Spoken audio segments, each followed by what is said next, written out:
கர்த்தர் நல்லவர். நம்முடைய வாழ்க்கையில் எல்லாருக்கும் போராட்டம், பிரச்சனை எல்லாமே தவிர்க்க முடியாதது. ஆமென். ஏதாவது எனக்கு பிரச்சனையே இல்லை, எனக்கு போராட்டமே இல்லை, எனக்கு குறைகளே இல்லை அப்படின்னு சொல்கிறவங்க யாராவது இருக்கீங்களா? எல்லாருக்கும் ஏதோ ஒரு விஷயத்தில், ஏதோ ஒரு காரியத்தில் நமக்கு போராட்டங்களும், நமக்கு பலவீனங்களும், நம்முடைய தேவைகளும் இருந்து கொண்டே இருக்கிறது. அல்லேலூயா சொல்லுங்களேன். அல்லேலூயா. அந்த போராட்டத்தில், அந்த பிரச்சனையில், அந்த யுத்தத்தில் நாம் எப்படிப்பட்டதான ரியாக்ஷன் அல்லது அதை எதிர்கொள்ளுகிறோம் என்பதைத்தான் இந்த நாளில் ஆண்டவர் நமக்கு கற்றுக் கொடுக்க போகிறார். ஆமென். அல்லேலூயா.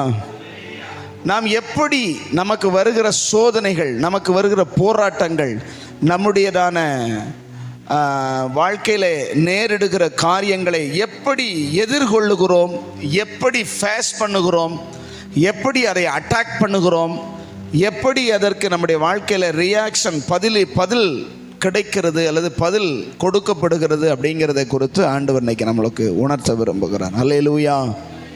சத்தமாக சொல்லுங்கள் அல்லேலூயா. கொஞ்சம் என்னை கவனிங்க. கொஞ்ச நேரம் பேசப்போ நமக்கு சமயம் ரொம்ப கம்மியாக இருக்கிறது. இருந்தாலும் ஆண்டவர் உணர்த்தின ஒரு விஷயத்தை நான் பேச போகிறேன். அல்லேலூயா. 2 கொரிந்தியர் 10ஆம் அதிகாரம் எடுத்து வாசிக்கலாம். எல்லாம் கவனிங்க.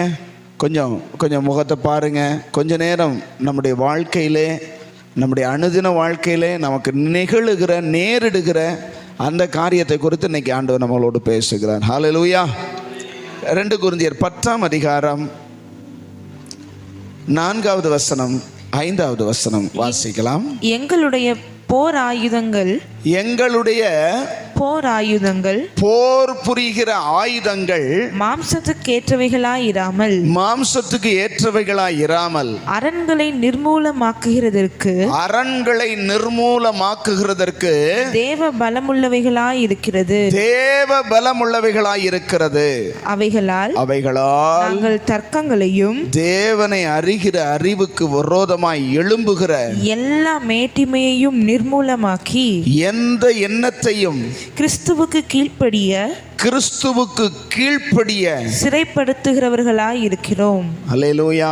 அல்லேலூயா. அல்லேலூயா சொல்லுங்க. அல்லேலூயா. இங்கே அப்போஸ்தலனாகிய பவுல் கொரிந்தியருக்கு எழுதும் பொழுது சொல்லுகிறார், எங்களுடையதான போர் ஆயுதங்கள் எது? சொல்லுங்க, எது? ஒவ்வொருவரும் போரிட வேண்டிய அல்லது பிரச்சனைகளை எதிர்கொள்ள வேண்டிய சூழ்நிலைமையில் இருக்கிறோம் அப்படிங்கிறதான் உண்மை. ஆமென். எல்லாருக்கும் ஆண்டவர் தெளிவாக யோவான் 14 கடைசியில் சொல்லியிருக்கிறாரு, உலகத்திலே உங்களுக்கு போராட்டமும் உபத்திரமும் இருக்கத்தான் செய்ய. நான் உலகத்தை ஜெயித்தது போல நீ என்ன செய்? சொல்லுங்க, கவனிங்க. நீ என்ன செய்? உலகத்தை ஜெயிச்சுத்தான் ஆகணும் இருக்கு. அப்பனா நம்மோடு போராடுகிறதான காரியங்களை நாம் எப்படி எதிர்கொள்ளுகிறோம்?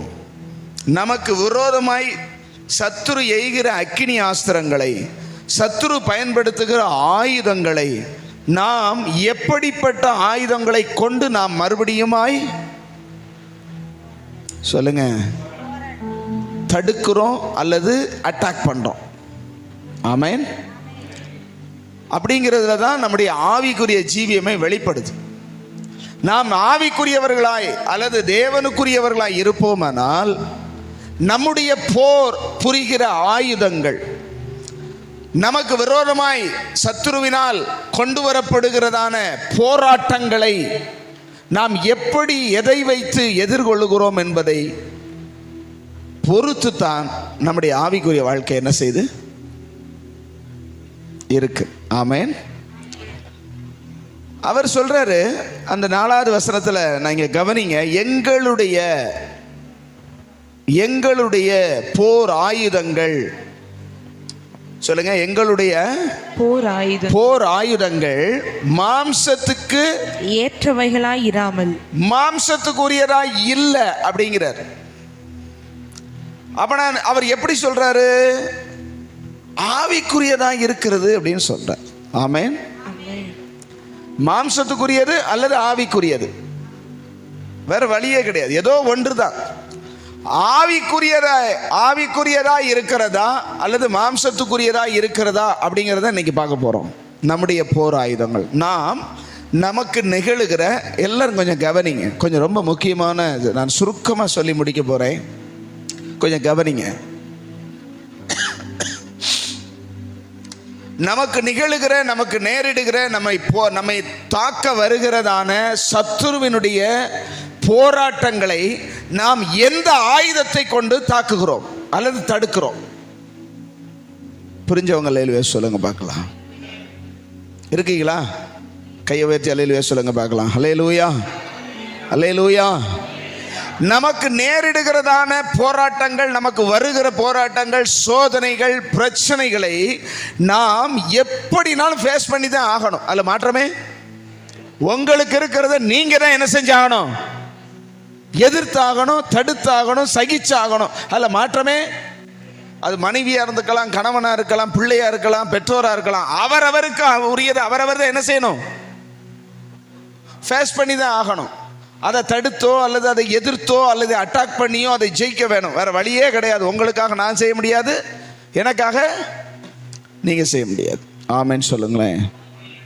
அப்படின்னா நமக்கு விரோதமாய் சத்துருவினால் தொடுக்கப்படுகிற போரை, சண்டையை அல்லது நம்மை தாக்க வருகிறதான காரியத்தை எப்படி நாம் எதை வைத்து, ஆவிக்குரியதான ஆயுதத்தை வைத்தா அல்லது மாம்சத்துக்குரிய ஆயுதத்தை வைத்தா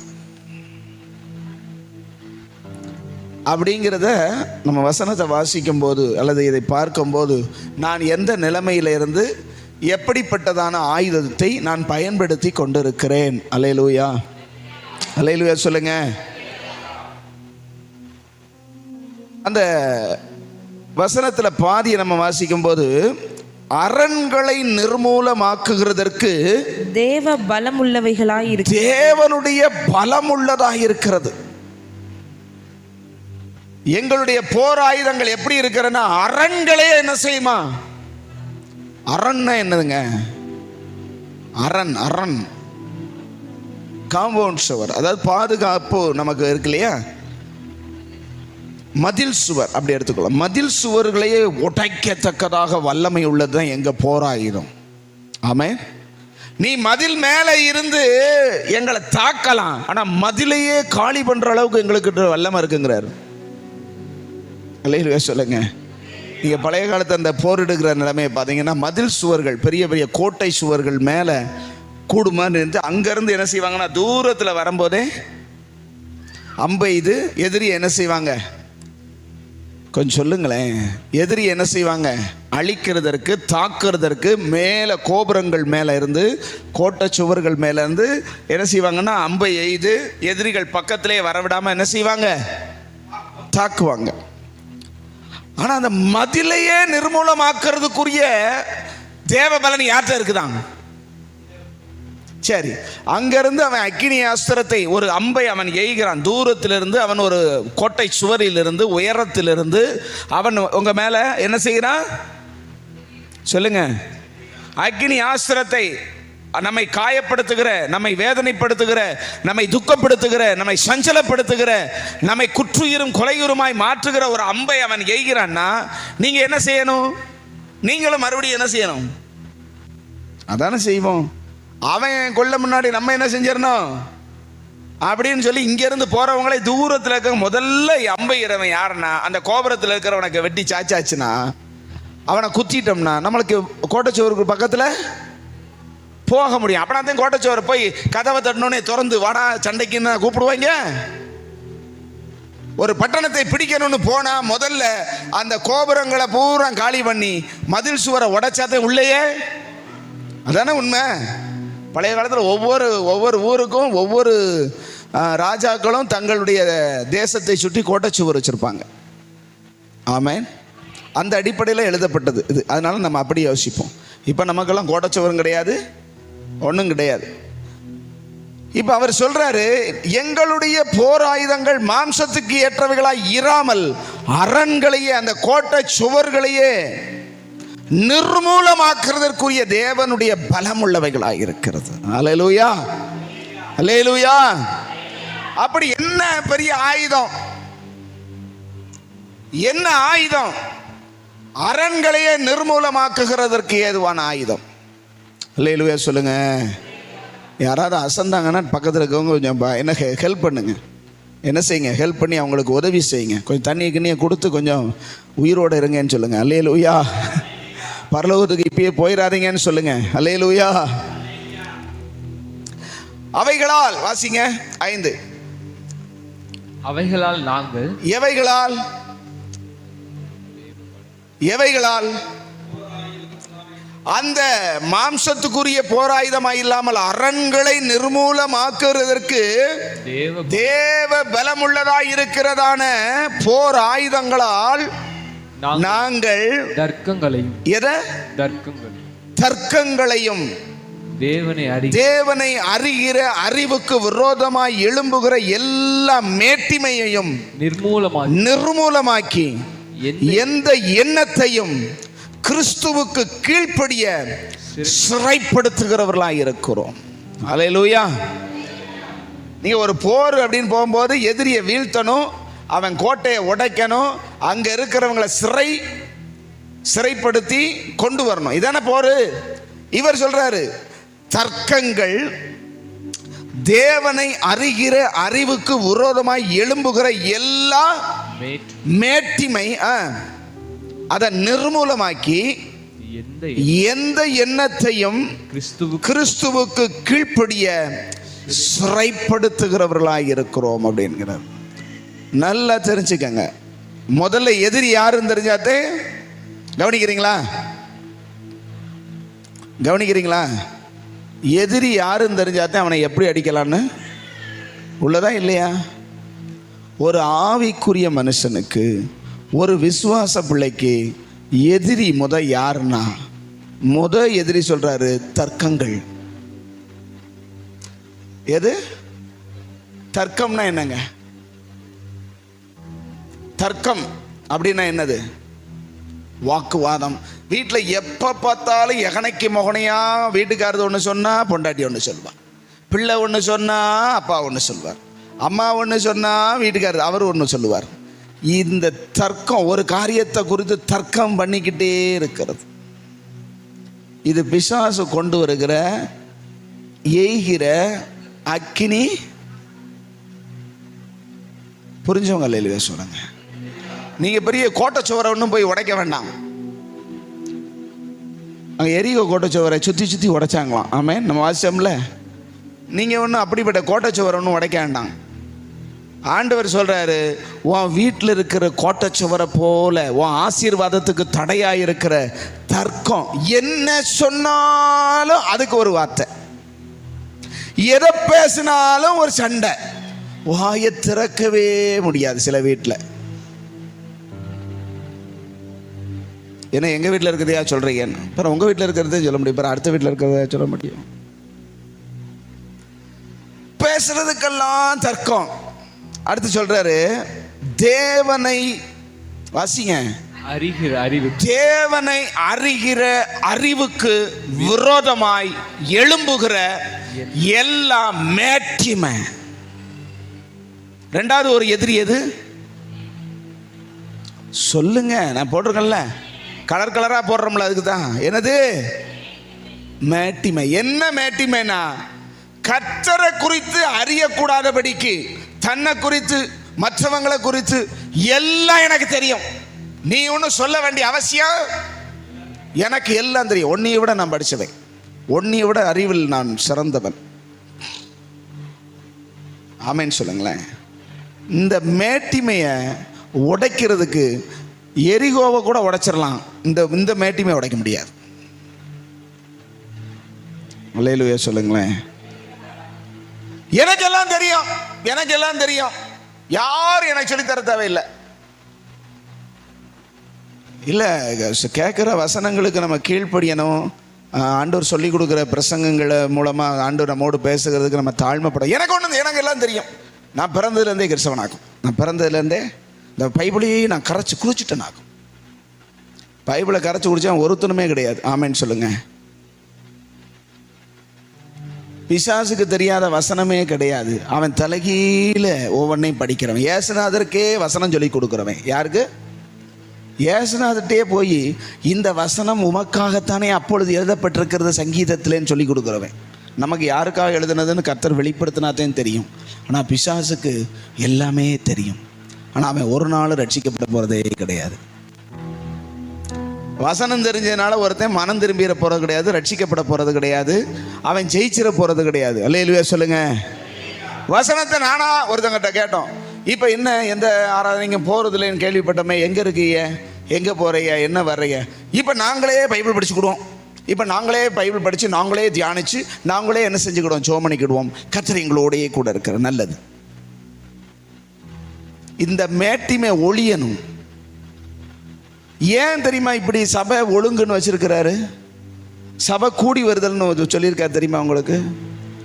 நாளையா படித்தவனாக இருக்கலாம், படிக்காதவங்களாக இருக்கலாம், கருத்தவங்களாக இருக்கலாம், வெளுத்தவங்களாக இருக்கலாம், எப்படினாலும் வச்சுக்கோங்க. ஆள் என்ன ஆளுகளாக இருந்தாலும் வந்து உட்காந்ததே பக்கத்தில் இருக்கிறவங்க எனக்கு ஈக்குவலாக இருந்தால் நான் உட்காரமே சொல்ல முடியுமா? அந்த ஏற்றத்தாழ்வு, அந்த பெருமை, அந்த நான்கிற அகம்பாமெல்லாம் உடையணுங்கிறதுக்கு தான் பக்கத்தில் பலவீனனை கர்த்தர் கொண்டு வந்து வச்சிருக்கார். நீ இவனை நேசி, உன் சகோதரனை போல நேசின்னா இவன்லாம் ஒரு ஆள், இவங்களை பற்றி எனக்கு தெரியாதாக்கும். இதே மேட்டிமை. புரிஞ்சவங்க இல்லையே சொல்லுங்க. இங்கே யாரும் பெர்ஃபெக்டெல்லாம் கிடையாது. பெர்ஃபெக்ட் ஆக்குறதுக்கு இப்படிப்பட்டதான ஒரு மிருகதாளை போட்டு உரசலுக்கு தான் கர்த்தர் என்ன செஞ்சிருக்கிறாரு? குறையும் சேர்ந்து உரசுனா சொரசொரப்பா இருக்கிற மரத்தை சொரசொரப்பா இருக்கிற மிருகதாளை வச்சு உரசனா தான் என்ன செய்யுது? வலுவழுப்பு. மரம் வலுவழுப்பாகும் போது நீங்கள் எடுத்து பார்த்தீங்கன்னா அந்த மிருகதாளும் வலுவழுப்பாயிடும். நான் சொல்றது உண்மையா இல்லையா? நான் சொல்றது உண்மை தானே? நல்ல வலுவலுவலுன்னு இருக்கிற அந்த கண்ணாடி மாதிரி இருக்கிறத வச்சு அந்த சொரசொரன்னு இருக்கிற மரத்தில் அப்படியே தேய்ச்சிக்கிட்டே இருந்தா என்னைக்கு அது வலுவழுப்பாக? கர்த்தர் வந்து அந்த குறைவுள்ள மனிதரோடு வந்து உட்காந்து நீ அவங்கள நேசிக்க பழகு. அப்படின்னா தான் உனக்குள்ள இருக்கிற குறைய நான் என்ன செய்ய முடியும்? உணர்த்த முடியும், நீ சரி பண்ண முடியும் சொல்லித்தான் அந்த ஐக்கியத்தை கொண்டு வர விரும்புறாரு. யாரும் பெர்ஃபெக்ட் இல்லை. யார் இந்த அவங்க சரியில்லை, இவங்க சரியில்லை, இவங்க சரியில்லை, இவங்க சரியில்லை, இவங்க சரியில்லை, இவங்க சரியில்லை, மொத்தத்துக்கு யாரும் சரியில்லை. அப்படின்னா நம்ம ஒரு ஆள் மட்டும்தான் பெர்ஃபெக்டா? இந்த மேட்டிமை உடையணும். இந்த மேட்டிமையை அங்க வசனம் சொல்லுது, தேவனை அறிகிற அறிவுக்கு விரோதமாய் எழும்புகிற எல்லா மேட்டிமையும். ஒன்றெண்டு கிடையாது. எதை பார்த்தா அது எனக்கு தெரியும், இந்த வசனம் இது எனக்கு தெரியும்.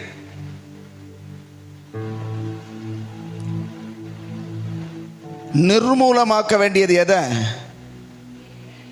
சொல்லுங்க? இந்த மேட்டிமையை நிர்மூலமாக்குறதுக்கு எந்த ஆயுதத்தை வச்சு யூஸ் பண்ணலாம்? தர்க்கம். எதுக்கு எடுத்தாலும் சண்டை. இதை சரி பண்றதுக்கு எந்த ஆயுதத்தை எடுத்துருமா? அருவாள் எடுத்துருமா? ஆளுக்கு ஒரு பட்டயம், ஆளுக்கு ஒரு என்னத்தையாவது பேசிக்கிட்டே இருந்த சொதக்குன்னு என்ன செய்கிறோம்? ஒரு சின்ன கதை ஞாபகம் வருது எனக்கு. கதை உங்களுக்கு பிடிக்குமா? கவனிக்கிறீங்களா? பக்கத்தில் பார்க்கக்கூடாது, என்னையை பார்க்கணும் நிமிந்து. ஒரு கதை சொல்கிறேன், சின்ன கதை. ஒருத்தன் ஒரு பக்கத்து ஊரில் போய் ஒரு மனுஷியை கல்யாணம் முடித்தான். அங்கே வந்து ஒரு பொண்ணு பார்த்து அங்கே வந்து என்ன செஞ்சிட்டான்? கல்யாணம் முடிச்சுட்டு கூட்டிக்கிட்டு, அந்த நாட்களில் நமக்கு அந்த வண்டி கிண்டி கிடையாதுல்ல, ஒரு கழுதையில் உட்கார வச்சு என்ன செய்கிறான்? கூட்டிக்கிட்டே வர்றான். கையில் அவங்க என்ன செஞ்சுறாங்கன்னா, போய் உன் வீட்டுக்காரிக்கு குழம்பு வச்சு கொடுன்னு ஒரு சேவலையும் கொடுத்து விட்றாங்க.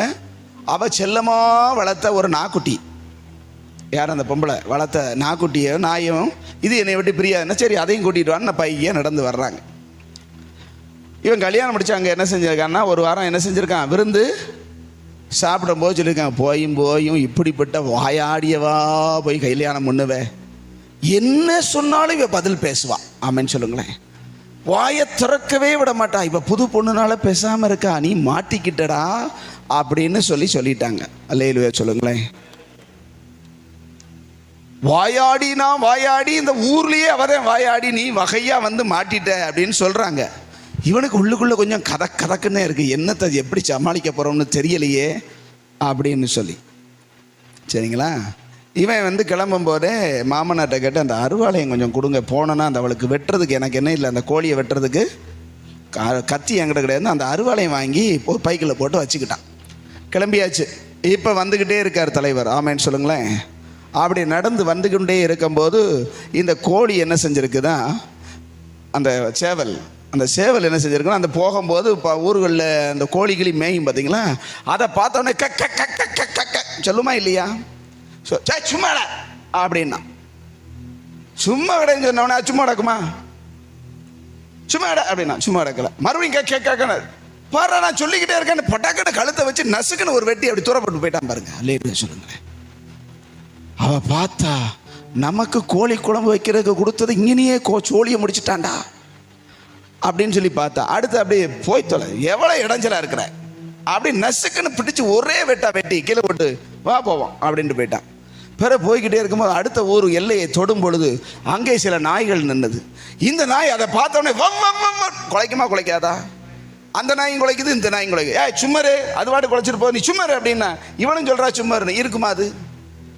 ஒரு கைக்கு 2 தடவை சொன்னான், 3ஆவது தடவை ஒரே போடா போட்டு மண்டையை வளர்ந்து அப்படியே கீழே போட்டுட்டு போயிட்டான் பார்த்துக்கங்க. அடுத்து ஏறி இருக்கிற கழுதை, இது பார்த்தீங்கன்னாக்கும் கத்துனது, சும்மா இருக்க அப்புறம் இல்லையா, நானே பயங்கர டென்ஷன்ல இருக்கேன்னா அதுக்கு புரியுமா?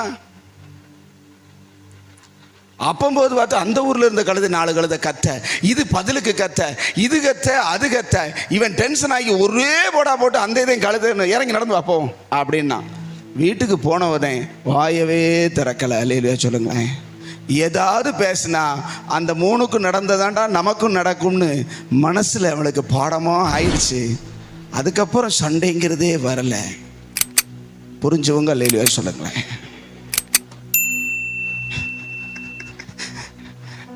இது வந்து மாம்சத்துக்குரிய ஆயுதம், இது ட்ரிக்கு. ஆவிக்குரிய ஜீவியத்தில் தர்க்கத்தை எங்க போய் தொலைக்க, எதை வச்சு வெட்ட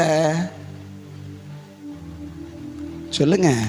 நம்மளும் அப்படி ஒரு ஆளுக்கு ஒரு அருவாள் எடுத்துக்கிட்டா வீடு பூராமே ரணகளமாத்து கொலைக்களமாத்து ஒண்ணுமே பண்ண முடியாது. அது மாம்சத்துக்குரிய ஆயுதம்.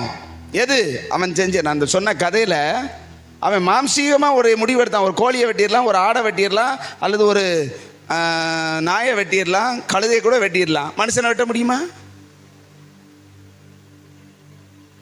சொல்லுங்க? தேவனை அறிகிற அறிவுக்கு விரோதமாய் எழும்புகிற மேட்டிமை எங்க போய் போடுதல்ல. அடுத்து சொல்றாரு, மூணாவது வாசிங்க. நிர்மூலமாக்கி எந்த எண்ணத்தையும் கிறிஸ்துவுக்கு கீழ்ப்படிய சிறைப்படுத்தர்களாய் இருக்கிறோம். எதை சிறைப்படுத்தணுமா? எந்த எண்ணத்தை? சத்தமா சொல்லுங்க ஐயா. எண்ணம். அதன எண்ணையவா? எண்ணத்தை, சிந்தனை தாங்க தாறுமாறா போகுது. அதை எதை வச்சு வெட்டுறது, அதை எப்படி சிறைப்படுத்துறது? இதுதான் ஒரு ஆவிக்குரிய யுத்தம். என் மைண்டு என் கண்ட்ரோல்லையே இல்லை, அது நினைக்கிறபடியெல்லாம் நான் வாழ்கிறேன்னா நீ பிசாசின் கண்ட்ரோலில் இருக்கிற, அவனுடைய தாக்குதலுக்கு உள்ளா இருக்கேங்கிறது சத்தியம். அல்லேலூயாவே வரமாட்டேங்குது பார்த்தீங்களா?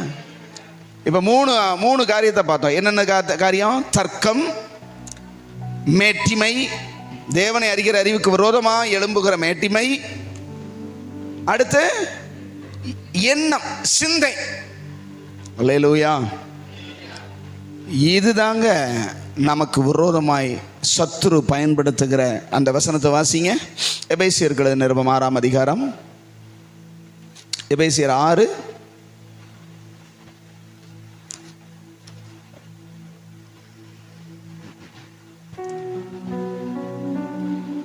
16 வாசிங்க. பொல்லாங்கன் எய்யும் அக்கினி அஸ்திரங்களை எல்லாம் அவித்து போடத்தக்கதாய். அங்க என்ன சொல்லப்பட்டிருக்கிறது? பொல்லாங்கன் எய்யும் அக்கினி அஸ்திரங்கள் அக்கினி அஸ்திரங்கள்னா அக்கினியை போன்ற அம்புகள் அர்த்தம். அவனுடைய தாக்குதலுக்கு பயன்படுத்துகிறதான அஸ்திரங்கள் எல்லாம் அவித்து போடணுமா? என்ன செய்யணுமா? அவித்து போடும். அவன் எதுல எய்கிறான்? பொல்லாங்கன் எதை வைத்து எய்கிறான்? கொஞ்சம் சொல்லுங்க. எல்லாரும் கண்ண முடியும் தான் என்ன அர்த்தம்? தியானிக்கிறீங்களா இல்ல உங்களுக்குள்ள இருக்கிறத கர்த்தர் வெளிப்படுத்திக்கிட்டு இருக்காரா? என்ன சொல்றீங்க? சில பேர் பைபிளே திறக்கிறது கிடையாது. ஏன்னா பைபிளை நாங்கள் திறக்கிறதே கிடையாது, எல்லாமே எங்களுக்கு தெரியும். பைபிளை திறந்து வசனம் சொன்னா பார்க்கணும். பொல்லாங்கன் எய்கிற அக்கினி ஆஸ்திரம் எதுங்க? பொல்லாங்கன் எதை வைத்து உங்களை எய்கிறான்? உங்களை காலி பண்றதுக்கு. தர்க்கம் பண்ணு, உன்னுடைய உணர்வுகளை தூண்டி தர்க்கம் பண்ணு, பேசுறதுக்கெல்லாம் பதிலுக்கு பதில் பேசு. உன்னை சாத்தான் வகையா பயன்படுத்துறான்னு வச்சுக்கோ. ஆமென். என்ன சொன்னாலும் எதிர்த்து பேசி சண்டை நான் தான் பெரிய ஆளுங்கிற மாதிரி வீட்டில் நடந்துக்கிறியா? எனக்கு தெரியாது எதுவும் ஒண்ணும் இல்லைன்னு நினைக்கிறியா? பிசாசு உன் குடும்பியை பிடிச்சு அவன் அக்கினி ஆஸ்திரம் உன் மேல எஞ்சிக்கிட்டே இருக்கான்னு அர்த்தம். நீ அதை வாங்கிக்கிட்டே இருக்கான்னு அர்த்தம். அடுத்து என்னது? ரெண்டாவது என்னது? மேட்டுமை. எனக்கு எல்லாம் தெரியும். தேவனை அறிகிற அறிவை விடாம, தேவனை அறிகிறதற்கான ஒரு தாழ்மை, தேவன் எப்படிப்பட்டவர் என்பதை நான் அறிந்து கொள்ள கூடாதபடிக்கு எனக்குள்ள ஒரு மன மேட்டிமைய பெருமைங்கிற ஒரு அம்பை என்ன செய்கிறான்? உனக்கு எல்லாம் தெரியும், உனக்கு தான் இந்த அறிவு இருக்குல்ல, உனக்கு தான் எல்லாம் தெரியுதுல, படிக்க தெரியுதுல, உனக்கு நீ பைபிள் படிக்கும் போது வெளிப்படுத்தப்படுகிறது இல்ல, 2 வசனம் உனக்குன்னு தெரிஞ்சிருச்சுன்னா எனக்கு எல்லாம் தெரியும். 2 வசனம் பேச தெரிஞ்சிருச்சு அல்லது மற்றவங்களுக்கு எடுத்து சொல்ல தெரிஞ்சிருச்சுன்னா நம்ம யாரும் எனக்கு தேவை கிடையாது. இதுதான் மேட்டிமை. தேவனை அறிகிற அறிவுக்கு விரோதமா தேவன் எப்படிப்பட்டவர், தேவன் எப்படிப்பட்டவன் எதுக்கு அறியணும்னா நம்ம அவரை போல மாறுறதுக்காக. அல்லேலூயா. அந்த அறிகிற அறிவுக்கு விரோதமா ஒரு பெருமையான சிந்தனை வந்துருச்சு அப்படின்னா நீ தேவன் அறியவே முடியாது. அவர் உனக்கு எதிரியா மாறிடுவார்ல. தன்னை வெளிப்படுத்த யார் இயேசுவை அறிய முடியும்? யார் கர்த்தரை அறிய முடியும்னா குமாரன் யாருக்கு தம்மை வெளிப்படுத்த சித்தமா இருக்கிறோ அவங்களுக்கு தான் வெளிப்படுத்துவார். ஆமென். தாழ்மை உள்ளவனை தான் அவர் நோக்கிய மற்ற யாரை பார்க்கிறாரு? மன மேட்டிமை உள்ளவனுக்கோ கர்த்தர் எதிர்த்து நிற்கிறார். அந்த பெருமை மன மேட்டிமைங்கிற அம்பை மேல என்ன செய்கிறான்? எரிகிறான். வருஷம் அடுத்து சிந்தனை, தாறுமாறான சிந்தனையை தூண்டிவிட்டு, சிந்திக்க தூண்டிவிட்டு, நினைக்க தூண்டிவிட்டு, உனக்கும் தேவனுக்கும் உரிய தொடர்பையே அத்து போட்டு நீங்க தாறுமாறா சிந்திச்சு கண்டதை கிடையாது சிந்திச்சுட்டு போய் ஜெபம் பண்ணி பாருங்க. ஜெபம் எப்படி ஓடும் தெரியுமா? ஜெபம் ஓடும் நினைக்கிறீங்களா? ஒரு சினிமா படத்தை போய் பார்த்துட்டு அல்லது ஒரு மணி நேரம் நாடகத்தை பார்த்துட்டு நீங்க முழங்கால் போட்டு ஜெபம் பண்ணா என்ன நடக்கும் தெரியுமா? சொல்லுங்க பார்ப்போம். அனுபவம் இருந்தா சொல்லுங்க. ஊருக்கெல்லாம் ஜெபம் பண்ணி முடிச்சிருவீங்க, ஆனா உங்களை தேவ சமூகத்தில் ஒப்பு கொடுக்கவே முடியாது. உங்களுக்குள்ள மனத்தாழ்மையோ தேவ பிரசன்னமோ வரவே செய்யாது. நான் செய்கிற பாவம் நான் தேவனுக்கு விரோதமான சிந்திக்கிற சிந்தை என் நிலைமையை நான் அறியக்கூடாதபடி என்னை இருட்டாக்கி போட்டோம். சொல்றது புரியுதா உங்களுக்கு? இருக்கீங்களா? நான் செய்கிற ஏதோ ஒரு தவறு செய்கிறேன், சிந்தனையில் தாறுமாறான சிந்தனை, அசிங்கமான சிந்தனை, பெருமையான சிந்தனை, ஒரு கசப்பான சிந்தனை, விரோதமான சிந்தனை. அப்படி இருக்கும்போது தேவனுடைய வெளிப்பாடு, தேவனுடைய காரியம், உணர்த்துதல் நமக்கு என்ன செய்யாது? என்னைய நான் பார்க்கவே. நான் சொல்றேன், தேவ சமூகத்தில் போய் உட்கார்ந்தா முதல்ல தெரிய வேண்டியது யாரு?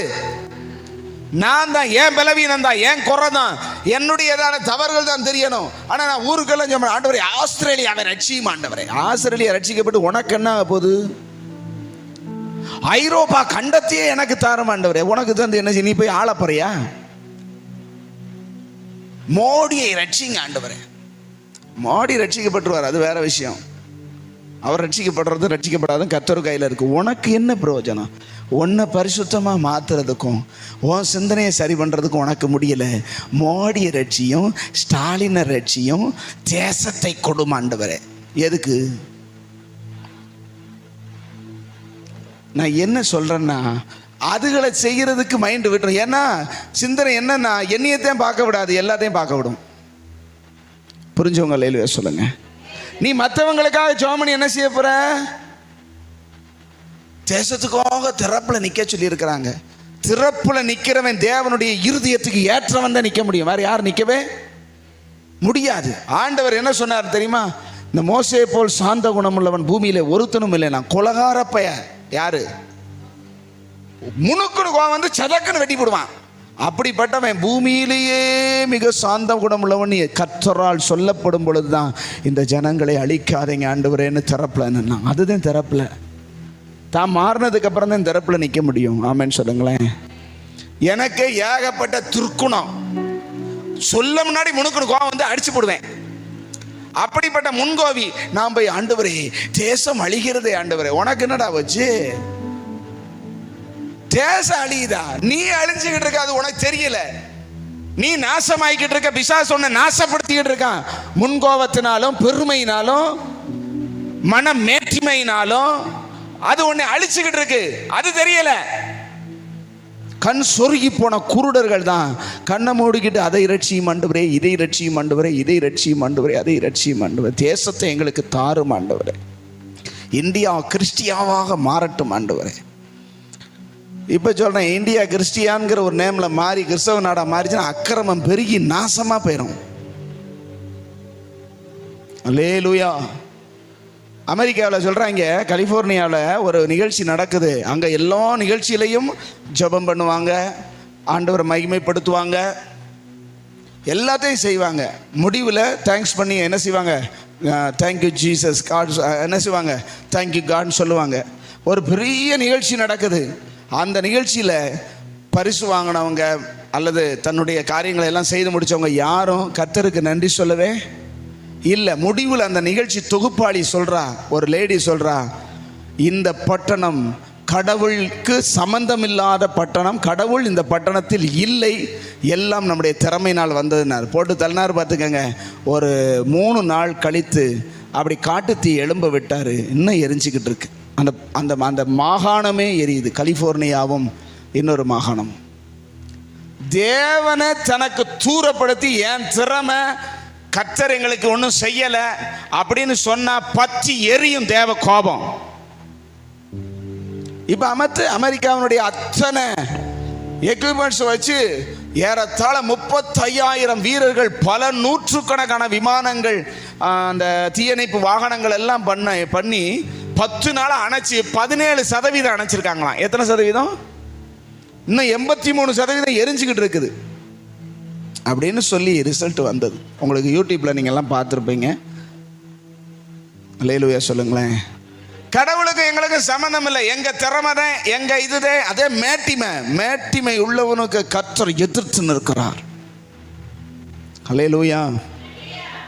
எரிகோ பட்டணத்தை நான் அதை சொல்லிட்டேன். அப்படி முடிக்கிறேன். நிறைய காரியம் பேசணும் போல இருக்குது, ஆனால் பேச டைம் இல்லை. வந்துக்கிட்டே இருக்கு. நான் எதையுமே எடுத்துகிட்டு வரல. எரிகோ பட்டணம் அடைச்சிருக்குது. எரிகோ கோட்டை இருக்குது. எரிகோ கோட்டை எவ்வளோ தண்டி நான் உங்களுக்கு சொல்லியிருக்கேன், ஞாபகம் இருக்குதா? அந்த கோட்டை சுவர் எவ்வளோ தண்டி அப்படின்னா, நமக்கெல்லாம் கோட்டை சுவர் 3/4 அடி தான் கட்டுவோம், அல்லது காம்பவுண்ட் சுவர்னா 4 அங்குலம் தான் கட்டுவோம். அந்த பட்டணத்தை சுற்றி இருக்கிறதான கோட்டை சுவரில் 3 ரதம் இப்படி வரிசையாக போகலாமா. ஒரு ரதம், 2வது ரதம், 3வது ரதம், ஏறத்தாழ இந்த அளவுக்கு இதில் 3 ரதம் நிற்கும். கோட்டை சுவர் கனம் எவ்வளவு? இந்த சர்ச் அளவுக்கு அகலம். லேலுவே சொல்லுங்க. பட்டணத்தை சுற்றி மேலே என்ன செய்யலாம்? ரதத்தில் போகலாம். அவ்வளோ பெரிய கோட்டைச்சவர். நீங்கள் உங்களுக்கு புரியும்படி சொல்ல போனால், அணைக்கட்டுக்கு போய் மேலே நின்று பார்த்துருக்குறீங்களா? மேலே காரு போகும் அப்படின்னா கீழே எவ்வளோ பெரிய சுவர் இருக்கும். அது மாதிரி இவன் அப்படியே என்ன செஞ்சுருக்கிறான்? கட்டி வச்சு மேலே ரதத்திலேயே போய்கிட்டு இருக்கலாம். அவ்வளோ பெரிய பட்டணத்தை எதை வச்சு இடிப்பீங்க? புல்லட்டை இதை துப்பாக்கி வச்சு கூட சுட்டாலும் ஒன்றும் செய்ய முடியாது. பீரங்கி வச்சு அடித்தா கூட முடியாது. அதை இடிக்கணும். ஆமைன்னு சொல்லுங்களேன். அதை இடிக்கணும். இப்போ என்ன செய்யலாம்? ஆண்டவர் சொல்கிறார், அந்த பட்டணத்தை உன் கையில் தர்றேன். ஆமென். என்ன செய்யணும் அப்படின்னு ஆண்டவர் சொன்னார், நீ உன்னை 6 நாளும் அமைதியாக என்ன செய்ய, உடன்படிக்கை பெட்டியை தூக்கி கொண்டு நடந்துக்கிட்டே இரு. ஊதாத, சத்தம் போடாத, பேசாத, சுத்து. ஒரு தடவை சத்தம் இல்லாமல் சுத்து, மறுநாளும் ஒருக்க சத்தம் இல்லாமல் சுத்து. 6 நாளும் சுற்றிட்டு 7வது நாள் 7 தடவை சுத்து. முடித்த உடனே ஆசாரியர்கள் எக்காலங்களை ஊதும் பொழுது ஆர்ப்பரியுங்கள் என்று சொல்லும்போது எல்லாரும் சேர்ந்து என்ன செய்யுங்க, ஆர்ப்பரியுங்க. அப்போ பட்டணம் இடிஞ்சு விழுகும், அந்த கோட்டைச்சுவர். இதுதான் கர்த்தர் சொன்னது. ஆமென் சொல்லுங்களேன். அல்லேலூயா. லாஜிக்காக இருக்கா? நான் சொல்கிறது புரியுதா உங்களுக்கு? பட்டணத்தினுடைய அந்த மதில் சுவரை இடிக்கிறதுக்கு எல்லாரும் சேர்ந்து ஓன்னு சத்தம் போட்டா இடிஞ்சு விழுந்துருமா? சொல்லுங்க.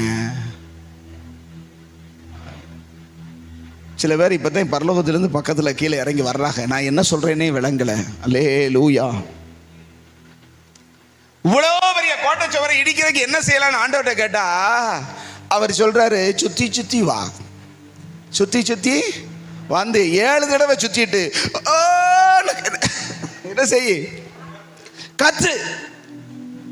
அந்த பட்டணம் என்ன செய்யும், அந்த மதில் சுவர் என்ன செஞ்சிடும், எரியோ கோட்டை உடஞ்சிரும்னா நீங்களும் நானுமா இருந்தால் நம்புவோமா? மேலேருந்து ரதத்திலேருந்து பார்க்குறேன், என்னடா அந்த கூமுட்ட பயக சத்தமே இல்லாமல் அந்த சுற்றிக்கிட்டே வர்றாங்க, என்ன நடக்குதுன்னு. சத்தம் போட்டால் கூட பரவாயில்ல, அம்பு இஞ்சா கூட பரவாயில்ல. என்ன செய்கிறான்னா அந்த எக்காலத்தை தூக்கிக்கிட்டே திடுறாங்க, அது ஊதவும் மாட்டுறாங்க. எல்லா பேரும் இன்ச்சு இந்த குரங்காட்டை இப்படியே முன்னு போகிறாங்க, எவன்ட்டையும் பேச மாட்டேங்கிறான். மேலே இருந்து பார்க்குறாங்க, லூசு பிடிச்சிருச்சா பாப்பானா இல்லையா? சரி, இவனுங்க அம்பு எஞ்சு கொன்றுவோம்னா இவன்ட்டு அம்பும் கிடையாது, கத்தியும் கிடையாது, கேடவும் கிடையாது, ஒன்றும் கிடையாது, எதுக்கவே இல்லை. இவன் வந்து பட்டணத்தை சுற்றிக்கிட்டே இருக்காங்க, ஒன்றுமே செய்யலை. நான் சொல்கிறேன், பட்டணத்தை பிடிக்கணும்னா சண்டைக்கு போகணும் இல்லையா? ஒன்று எந்திரத்தை கொண்டு போகணும், கம்பு வில்லு அப்படி இப்படி எல்லாம் கொண்டு போய் சண்டை போடலாம், வாங்கடா அப்படின்னு சொன்னால் வருவாங்க. இவங்க போய் பட்டணத்தை சுற்றிக்கிட்டே இருக்கிறாங்க 7 நாளும். 7வது நாள் 7 தடவை சுற்றுறாங்க, அவங்களுக்கு ஒன்றுமே விளங்கலை. மேலேருந்து எல்லாரும் பார்த்துக்கிட்டே இருக்காங்க. ஆர்ப்பரியுங்கள்னு சொன்ன உடனே, ஆர்ப்பரித்த உடனே மடமடான்னு என்ன செஞ்சிருச்சு. அப்படின்னா என்ன அர்த்தம்னா, உன் கோட்டை எவ்வளவு பெருசாக இருக்கலாம், உன் பிரச்சனை எவ்வளவு பெருசாக இருக்கலாம், நான் சொன்னதை செஞ்சேனா தானாக விழுகும்னு அர்த்தம். ஆமென்னு சொல்லுங்க. நீ போய் கடப்பாறை வச்சு இடிச்சா எப்போ இடிச்சு முடிக்கன்னு கேட்குறேன்.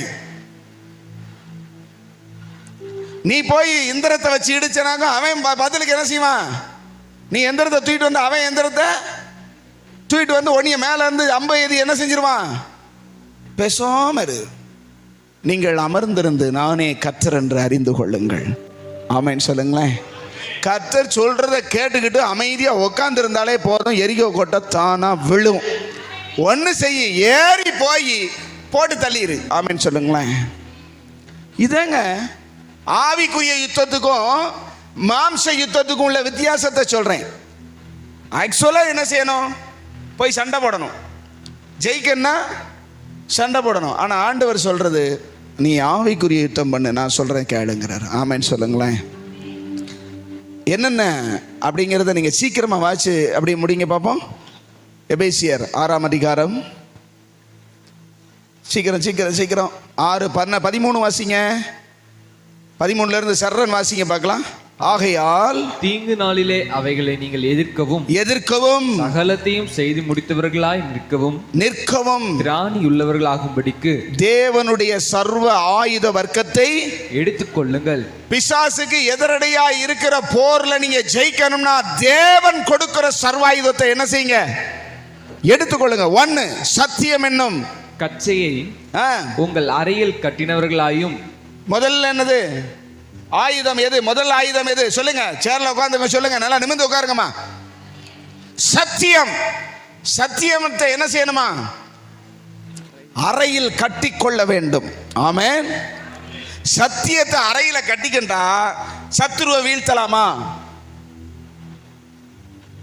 வீழ்த்தலாம். கர்த்தர் சொன்னார்னா நடக்கும். ஆமென் சொல்லுங்க. சத்தியம் நம்முடைய அரைக்கச்சையாய் மாறட்டும். சத்தியத்துக்காக நில்லுங்க. சத்தியத்தை நாம் என்ன செய்வேன்? என்னுடைய பாதுகாப்பாய், என்னுடைய மானம் போகாதபடி. அரைக்கச்சைன்னா என்னதுங்க? உள்ளாடைன்னு அர்த்தம். அறைனா எது? மறைமுகமான பகுதி தான் அறை. சத்தியத்தை அறையில என்ன செய்யணுமா? கெட்டணுமா? அறையில் இருக்கிறத இது அரைஞான் கவுர்னு சொல்லுவோம் இல்லையா? அரைஞான் கவுர், அறைக்கு ஞானம் உள்ள கவுர். அது பிடிச்சுக்கணும், இல்லாட்டா அது வந்து என்ன செஞ்சிடும்? மானத்தை வாங்கிடும். ஆமேன்னு சொல்லுங்க. சத்தியத்தை அறையில கெட்டது அப்படின்னா மானம் போகாம. ஆமேன்னு சொல்லுங்க. சில பேர் வாழ்ற வாழ்க்கை கற்றர் சொல்ல, ஏன்டா மானத்தை வாங்குற அப்படி சொல்றாருல்ல. ஏன்டா உன்னைய பெற்றதுக்கு நான் அவமானமா இருக்கடா கிறிஸ்தவன் சொல்றதுக்கு சொல்றாங்கல்ல. அப்படி மானம் போகாம இருக்கன்னா நீ சத்தியத்தை அறையில கெட்டிக்க. நிறைய பேருக்கு ஏன்டா இங்க வந்தோம்னு இருக்கு. அல்லேலூயா சொல்லுங்க. வருத்தமா இருக்குது. ரெண்டாவது, நீதி என்னும் நீதி. தேவன் நீதிங்கிறதான, தேவன் சொல்லுகிறதை அப்படியே கீழ்ப்படிக்கிற ஒரு நீதிங்கிறதான மார்க்கவசம். அப்படின்னா இது மார்க்கவசம்னா மார்பை பாதுகாக்கிற ஒரு கவசம். அந்த போர் கவசம் பார்த்துருப்பீங்க, மார்பில் கட்டியிருப்பாங்க, அம்பு உள்ள போகாம. அப்படி பார்த்துருக்கீங்களா? நாங்கள் எங்கே சண்டைக்கு போனோங்கிறீங்களா? அந்த காலத்தில் அந்த நீதியை மார்க்கவசமாய் தரித்து கொண்டா நம்மளை பிசாசு தாக்க, நம்முடைய இருதயத்தை தாக்க முடியாது. அடுத்து, சமாதானத்தின் சுவிசேஷத்துக்குரிய ஆயத்தம் என்னும் பாதரட்சியை கால்களில் தொடுத்தவர்களாயும். அப்படின்னா காலில் பிசாசு கடிச்சிடாதபடி, காலை சேதப்படுத்தாதபடி உன் பாதங்களை காக்கிற கர்த்தர் சொல்றாரு, நீ ஆயத்தமா எப்பயுமே போர்க்களத்தில் சுவிசேஷம் சொல்றதுக்கு ரெடியாரு. ஆமான்னு சொல்லுங்களேன். என்னையா இது? எதிரியோட சண்டை ஓட சொன்னா சுவிசேஷம் சொல்றதுக்கு ஆயத்தமா இருங்கிறாரு. அப்படின்னா பிசாசை நாம மேற்கொள்ளணும்னா நம்ம எப்பயும் எந்த நேரத்திலையும் சமாதானத்துக்குரிய சுவிசேஷத்தை சொல்றதுக்கு ஆயத்தமா இருக்கணும். புரிஞ்சதா? இதெல்லாம் ஆயுதம். அடுத்து, நேரம் இல்லை, வேகமா போறேன். பொல்லாங்கன் எய்யும் அக்கினி ஆஸ்திரங்கள் எல்லாம், பொல்லாங்கன் அவன் எய்கிறதான எல்லா அக்கினி ஆஸ்திரங்கள் எல்லாம் அவித்து போடத்தக்கதாய், அதை அழித்து போடத்தக்கதாய், எல்லாவற்றுக்கும் மேலாக விசுவாசம் என்னும் கேடகத்தை விசுவாசம் என்னும் கேடகம். அவன் என்ன எரிஞ்சாலும் இதை வச்சு தட்டி தட்டி என்ன செஞ்சிடலாம்? இந்த இடது கையில் ஒரு இட்லி தட்டு மாதிரி வச்சிருப்பாங்கல்ல, அதுதான் என்னது? கேடகம். ஆவிக்குரிய கேடகம் எது? விசுவாசம். நீங்க விசுவாசத்தை பிடிச்சுக்கிட்டு நின்னீங்கன்னா அவன் என்னதே உங்களுக்கு விரோதமான அவிசுவாசத்தையும் பொய்யமும் அவன் எய்துக்கிட்டே இருந்தாலும் தட்டி தட்டி என்ன செய்யலாம்? சொல்லுங்களேன். விசுவாசத்தை பிடித்து கொண்டவர்களாய் நில்லுங்கள், ரட்சண்யம் என்னும் தலைச்சீராவையும். ரட்சண்யம் அப்படின்னா ரட்சிப்பு, ரட்சிக்கப்பட்ட அனுபவத்தை உங்கள் தலையை பாதுகாக்கிறதான தலப்பாயாக கட்டிக்கொள்ளுங்கள்னு சொல்றார். அல்லேலூயா. தலைச்சீரா அப்படின்னா தலையை பாதுகாக்கிற கவசம். ஆவிக்குரிய யுத்தத்தில் நாம மேற்கொள்ளணும்னா இவைகளெல்லாம் நமக்கு தேவை. பிசாசை போய் கத்தியை வச்சு சண்டை போட, ஆனா இங்க வேற கத்தி சொல்லியிருக்காரு, வாசிங்க. என்ன கத்தி? தேவ வசனமாகிய ஆவியின் பட்டத்தையும். ரட்சண்யம் என்னும் தலைச்சீரா. அடுத்து தேவ வசனமாகிய ஆவியின் பட்டயம். அப்படின்னா வசனத்தை நீங்க கையில் எடுக்கணும். அப்படின்னா கையில் எடுக்கணும், பைபிளை தூக்கப்படாது. வாழ்க்கையில அனுபவமாய் மாற்றினா, அதை வசனத்தை புரிஞ்சு, வசனத்தை அறிஞ்சு, வசனத்தை அனுபவமாக ஆக்குனா, பிசாசு நம்மளை ஒரு காரியத்தில் ஏமாற்றும் போது வேத வசனம் இப்படி சொல்லுகிறதே. அல்லேலூயா. அந்த கையில் எடுத்து அவன்கிட்ட ஆண்டவர் சொன்னார்ல, உன் தேவனாகிய கர்த்தரை பரீட்சை பாராதிருப்பாயாக என்றும் எழுதியிருக்கிறதுன்னு சொன்னார்ல. இப்படி எடுத்து பயன்படுத்தணும். உள்ள இருந்தாலும் சட்டியில் இருந்தாலும் அகப்பேல சொல்லுங்களேன் வரும். அடுத்து, எந்த சமயத்திலும் சகல விதமான வேண்டுதலோடும் விண்ணப்பத்தோடும் ஆவியினாலே ஜெபம் பண்ணி அதன் பொருட்டு மிகுந்த மன உறுதியோடும் சகல பரிசுத்தவான்களுக்காகவும் பண்ணும் வேண்டுதலோடும் கொண்டிருங்கள், விழித்திருக்கணும். நான் சொல்றேன், போர்க்களத்தில் போய் தூங்குனா என்ன ஆகும்? எல்லாம் மாட்டி இருக்குது. தலை கவசம் இருக்குது, மார்பில் அது என்னது மார்பாதக்கமாக அது என்னது மார்க்கவசம் இருக்குது, அறக்கச்சை இருக்குது, காலில் செருப்பு இருக்குது, கையில் கேடகம் இருக்குது, ஆவியின் பட்டயம் இருக்குது. ஆனால் தூங்கிக்கிட்டு இருக்கிறது. எல்லாம் இருந்து என்ன செய்ய? தூங்குறவனை போய்கிட்டு என்ன செய்ய? யோசிச்சு பாருங்க. ஒருத்தன் பாடுனான், போர் படைதனில் தூங்கியவன் வெற்றி இழந்தான். வெற்றி பெறணும்னா கொஞ்சம் விழிச்சிருக்கணும். ஆமேன்னு சொல்லுங்களேன். அங்கே போய்கிட்டு கண்ணு சொருகிக்கிட்டு நின்றுக்கிட்டு இருந்தேனா போட்டு தள்ளிக்கிட்டு போயிடுவான். ஆமேன்னு சொல்லுங்களேன். என்ன ஒரு மாதிரியா பார்க்குறியா? என்ன என்னையவே சொல்கிறீங்க? உங்களத்தையும் சொல்கிறேன். இப்படியே இருந்தான்னு எல்லாம் மாட்டியிருக்கு. தலைச்சீரா மாட்டியிருக்கு, மார்க்கவசம் இருக்குது, கையில் கேடா இருக்குது, இந்த கையில் என்ன இருக்குது? பட்டயம் இருக்குது, செருப்பு இருக்குது, எல்லாம் இருக்குது. அப்படியே சொருகுது. ஒன்றுமே கஷ்டப்பட மாட்டான். வந்து சொதக்குன்னு என்ன செய்வான்? கழுத்தில் ஒன்றுமே இருக்காது. தெரியுமா உங்களுக்கு? மார்க்கவசம் இருக்குது, தலைச்சீரா இருக்குது, கழுத்தில் சோழியை முடிச்சிருவான். இங்க விழித்திருங்கள்னு சொல்லப்படுது. என்ன சொல்லப்பட்டிருக்கு? விழித்து, சத்தமா சொல்லுங்க. விழித்து கொண்டிருக்கிறனா என்ன செய்யறது? முழிச்சிருங்கன்னு சொல்லல. அங்க சொல்றாரு, ஆவியோடு அந்த தேவனுடையதான ஆவியானவரோடு இணைஞ்சு ஜெபிக்கிற அனுபவம் தான் விழித்திருக்கிற அனுபவம். சொல்லுங்க.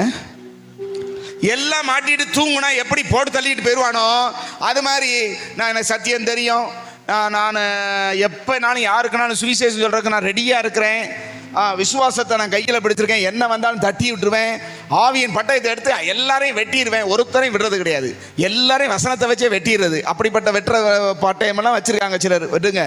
இப்படியெல்லாம் இருந்தாலும் நீ தூங்கிக்கிட்டு இருந்தா அப்படின்னா ஜெபம் பண்ணாமல் இருந்தால், நீ தேவ சமூகத்திலே சகல பரிசுத்தவான்களுக்காகவும் விண்ணப்பத்தோடும் வேண்டுதலோடும் ஆவியினாலே ஜெபம் பண்ணாமல், அது கிடைக்கிற மன உறுதி இல்லாமல், தேவன் எனக்காக யாவையும் செய்து முடிப்பார் என்கிற ஒரு உறுதி இல்லாம நீ போய் நின்ன, நீ தூங்குறவன், விழிக்காம தூங்குறவன் அர்த்தம். ஆமென் சொல்லுங்க. விழித்திருத்தல்னா என்னங்க? விழித்திருத்தல்னா என்ன? ஜெபிக்கிற ஒரு அனுபவம். இவ்வளவு நம்ம மாட்டிக்கிட்டு இருந்தாலும் இதெல்லாம் நம்மளை தாக்காம பாதுகாக்கிறது. முழிச்சிருந்தாட்டே இந்த ஆவியின் பட்டயத்தை பயன்படுத்த. இப்போ கையில் ஒரு பட்டயம் இருக்குது, தூங்கிட்டு இருக்கிறவன் எங்கிட்ட வெற்றவனை வந்து என்ன செய்வான்? அப்ப நான் ஜெபிக்காதவனை பிசாசு சர்வசாதாரணமாக என்ன செஞ்சிருவான்? என்ன புரியுதா இல்லையான்னு எனக்கு தெரியல. ஜெபிக்கிறீங்களா?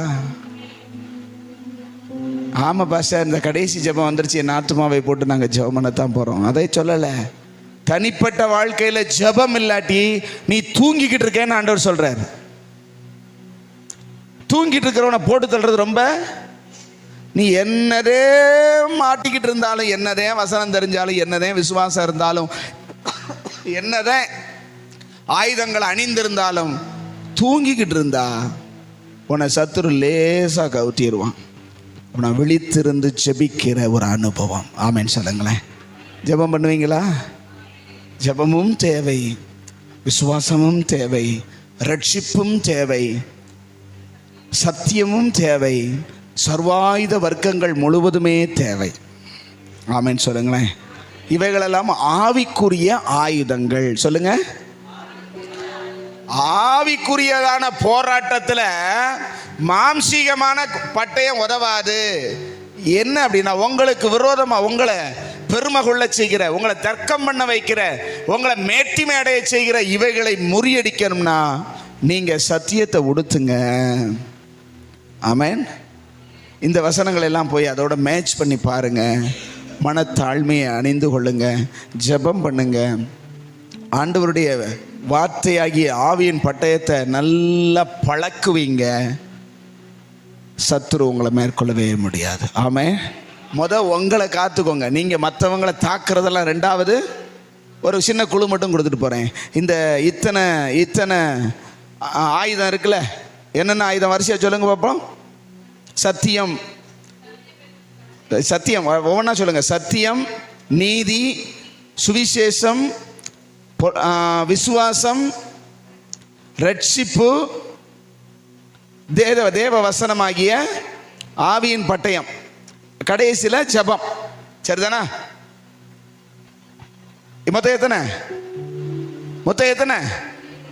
7. இந்த 7ல் எதை வச்சு பிசாசை தாக்கலாம்? மற்ற எல்லாமே நம்மளை பாதுகாக்க தெரியுமா உங்களுக்கு? ஆவியின் பட்டயத்தை தவிர மற்ற எல்லாமே நம்மளை பாதுகாக்கிறதுக்கு தான். தலைச்சீராங்கிறது என்னது? தலையை பாதுகாக்க. மார்க்கவசம்ங்கிறது எது? மார்பை பாதுகாக்க. கேடகம்ங்கிறது எது? வர்ற எங்கிட்டு கூடி கழுத்தில் அடிச்சிடாம இப்படி தடுக்கிறதுக்கு. சரிங்களா? தாக்குறதுக்கு பயன்படுறது என்னது? ஒரே ஒன்று என்னது?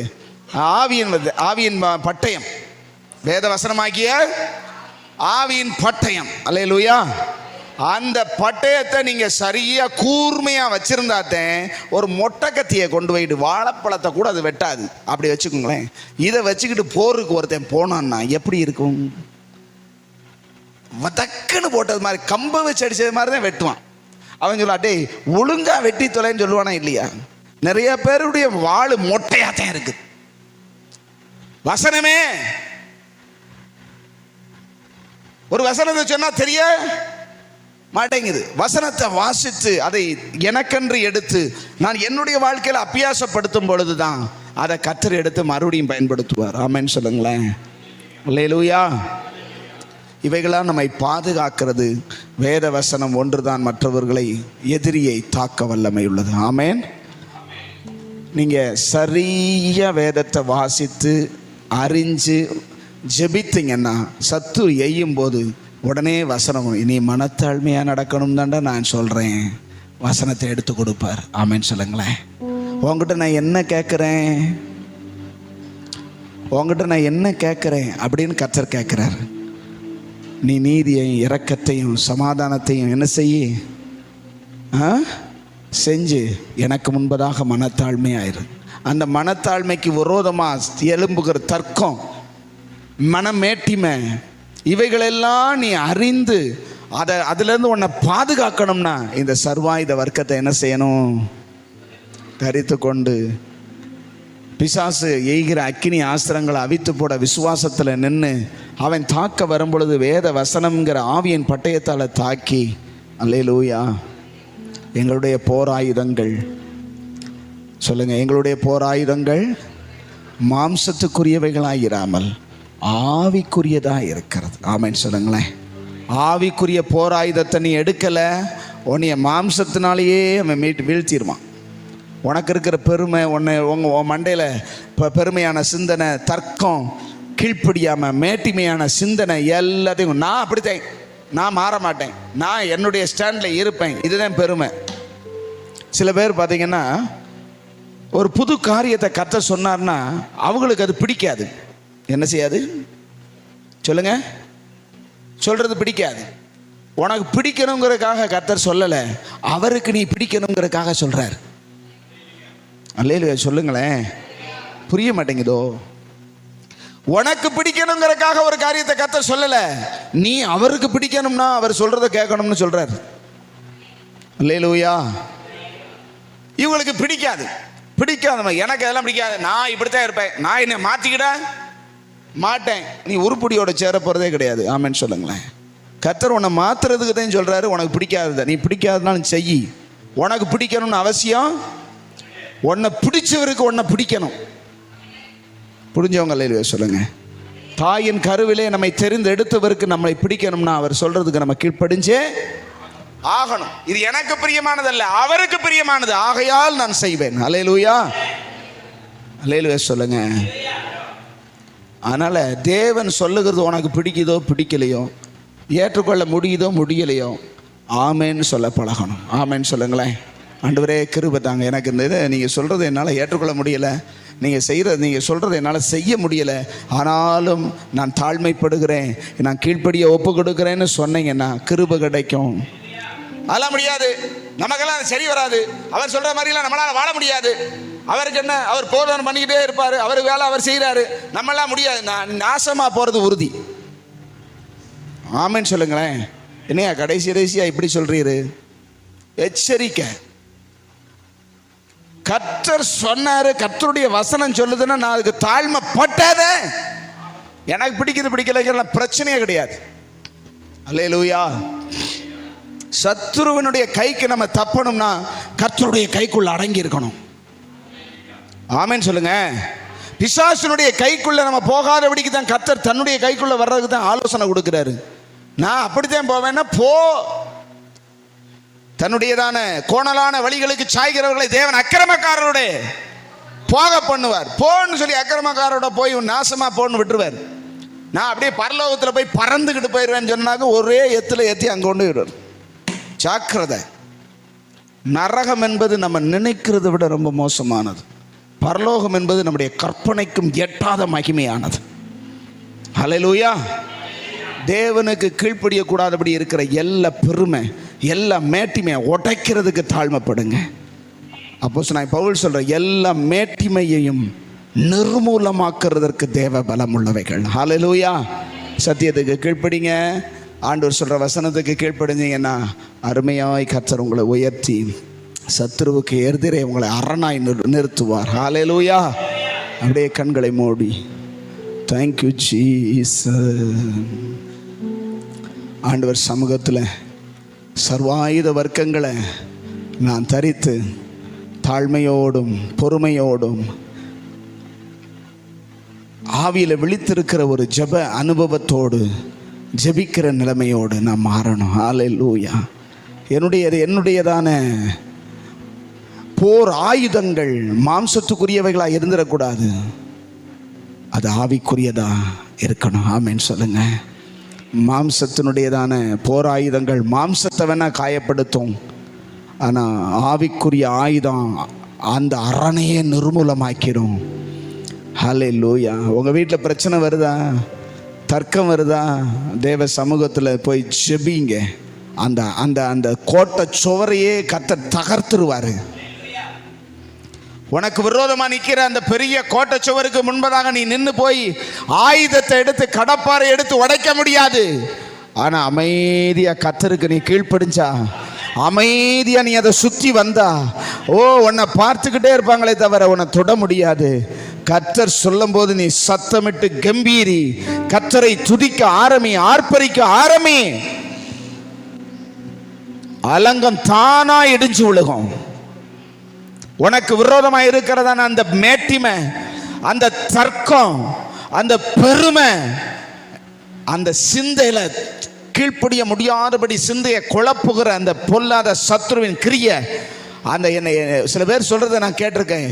என் சிந்தையை மட்டும் கட்டுப்படுத்தவே முடியலைங்க, அது தாறுமாறா ஓடிக்கிட்டு இருக்குது, அது தாறுமாறா சிந்திக்குது. அந்த எரிகோ கோட்டை தானா உடையும், தானா உடையும் கர்த்தருக்கு நீ கீழ்ப்படியும் பொழுது. ஹல்லேலூயா. Jesus Jesus.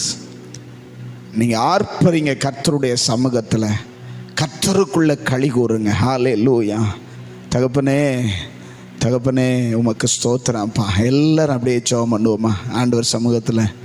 என் வாழ்க்கையில் எனக்கு விரோதமாக எழும்புகிற, என்னுடைய ஆவிக்குரிய மனிதனுக்கு விரோதமாக எழும்புகிற மேட்டிமைகள், தர்க்கங்கள், ஆண்டவரே வாக்குவாதங்கள், பொறாமைகள், எரிச்சல்கள், கெட்ட சிந்தனைகள், இவைகளை மேற்கொள்ளக்கூடிய அந்த வல்லமையை, அந்த சர்வ ஆயுத வர்க்கத்தை நான் தரித்து கொள்ள எனக்கு நீங்கள் உணர்த்துகிறதற்காக ஸ்தோத்திரம். சத்தியத்துக்கு கீழ்ப்படிச்சு சத்தியம் என்னும் தலைச்சீராவை, சத்தியம் என்னும் கச்சையை அறையில் கட்டிக்கங்க.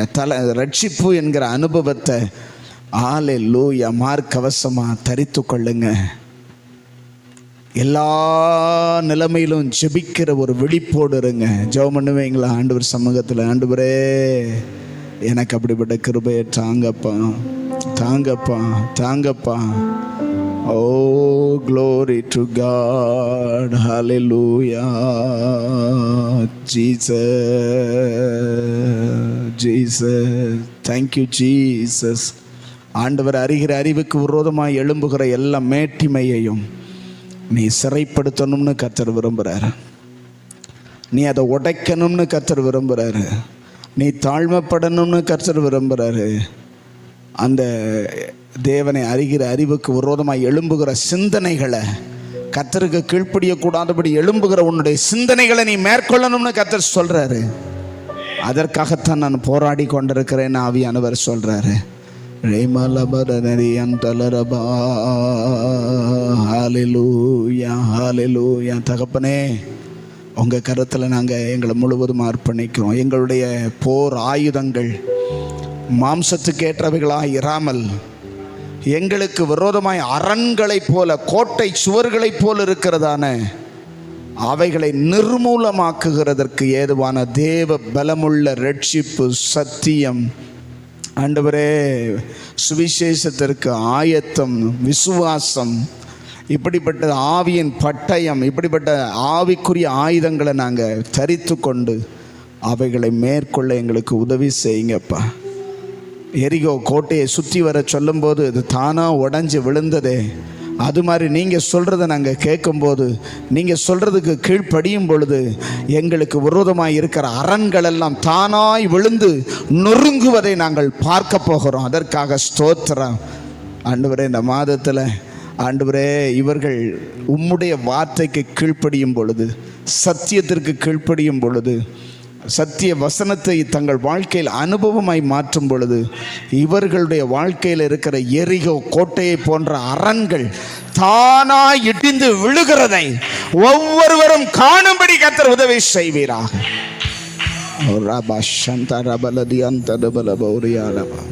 பரிசுத்த பிதாவே, நீர் அப்படியே செய்தருளும். இயேசுவின் மூலம் ஜெபித்து ஜெயம் எடுக்கிறோம் நல்ல பிதாவே. ஆமென், ஆமென்.